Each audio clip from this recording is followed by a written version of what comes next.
छत्तीसगढ़ में इन दिनों एक भैंस की नस्ल पर संग्राम छिड़ा हुआ है। दरअसल राजकीय पशु वन भैंसा की घटती संख्या को बढ़ाने के लिए 9 साल पहले वन विभाग के अधिकारियों ने आशा नाम की वन भैंस को क्लोनिंग करने का फैसला किया। वन विभाग की पहल पर 12 दिसंबर 2014 को क्लोनिंग से NDRI करनाल में वन भैंसा से एक मादा बच्चा पैदा हुआ, जिसका नाम दीप आशा रखा गया। खूब दावे किए गए कि दुनिया में पहली बार वन भैंसे की क्लोनिंग करने में सफलता मिली है। 4 साल बाद अगस्त में दीप आशा को रायपुर लाया गया और जंगल सफारी में एक बाड़े में रखा गया। लेकिन जैसे जैसे दीप आशा बड़ी हुई, वो मुर्रा भैंस की तरह दिखने लगी। विभाग के अफसरों को शक हुआ और 2 साल पहले DNA का सैंपल हैदराबाद भेजा गया, लेकिन रिपोर्ट आज तक नहीं आई। इधर वन्य प्राणी प्रेमी नितिन सिंधवी ने आशंका जाहिर की है कि विभाग बदनामी के डर से इस मामले में चुप्पी साधे हुए।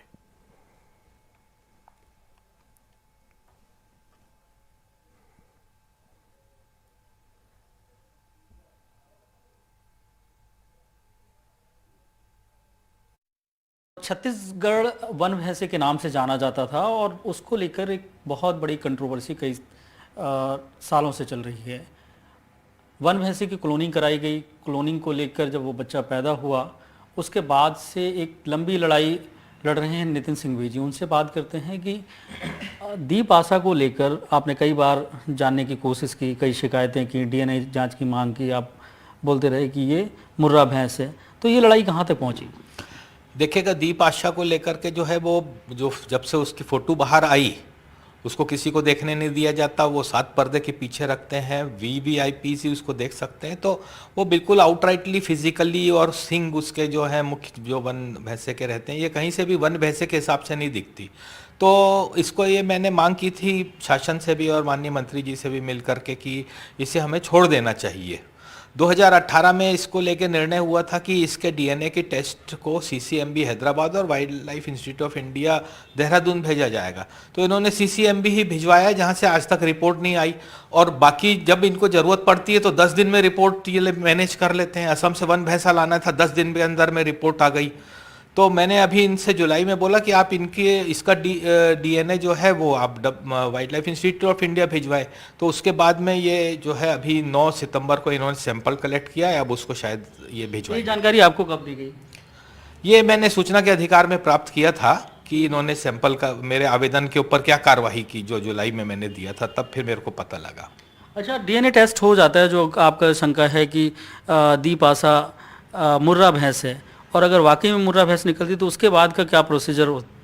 देखिए, उसके बाद में वैसे तो विभाग की बहुत बदनामी होगी, जिसकी पूर्ण संभावना है, परंतु ये एक टेक्नोलॉजी फेल होने का प्रश्न उठता है, जिसे हमें एक्सेप्ट कर लेना चाहिए। हमारे रॉकेट्स और कई मिशन फेल हो जाते हैं, हम एक्सेप्ट करते हैं उसको, तो इसे खुले दिल से एक्सेप्ट करना चाहिए और छोड़ देना चाहिए। पर विभाग के सामने बदनामी का प्रश्न आएगा और मेरे को बहुत उम्मीद है कि ये किसी न किसी कारण से इसको नहीं छोड़ा जाएगा, परंतु हमारी लड़ाई इसको छुड़वाने के लिए जारी रहेगी, ताकि ये भी अपना प्राकृतिक जीवन जी सके। आज इसने आधी उम्र अपने कैद में गुजार दी है, ना ये बच्चे पैदा कर सकी है, ना कुछ कर सकी है, ना प्रकृति का धर्म निभा सकी है।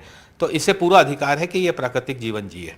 अच्छा, तो विभाग के लोग ऐसा क्यों कर रहे हैं? क्योंकि व्यक्तिगत चीज़ें तो है नहीं, विभाग का निर्णय था और क्लोनिंग कराई गई कि ये दावा किया गया कि वर्ल्ड में पहली बार ऐसा हुआ, और अगर मान लो वो फेल भी हो जाती है तो इतना छुपाने का पीछे का रहस्य का कहीं भ्रष्टाचार है या किसी ने गलत निर्णय लिया, ऐसा आपको कहीं लगता हो? देखिए, कहीं से इसमें क्लोनिंग कराने में कोई भ्रष्टाचार नहीं हुआ है, ना गलत निर्णय हुआ है। बड़े अच्छे भावना से क्लोनिंग कराई थी कि हमारे यहाँ पर कोई जो है वन भैंसा का जो है संख्या बढ़े। पर अगर फेल हो गई है तो अब हमारे अधिकारी जो है वो ये बदनामी से बहुत डरते हैं, और आज इसके पीछे जो है करोड़ों रुपए खर्चा हो चुका है। तो हर किसी को बात ये उठती है कि जवाबदारी होगी, जो भी होगा। अभी भी लाखों रुपए इसके पीछे प्रतिवर्ष खर्चा होता है। तो ये मेन जो है बदनामी से बहुत डरते हैं, सत्य से भागते हैं।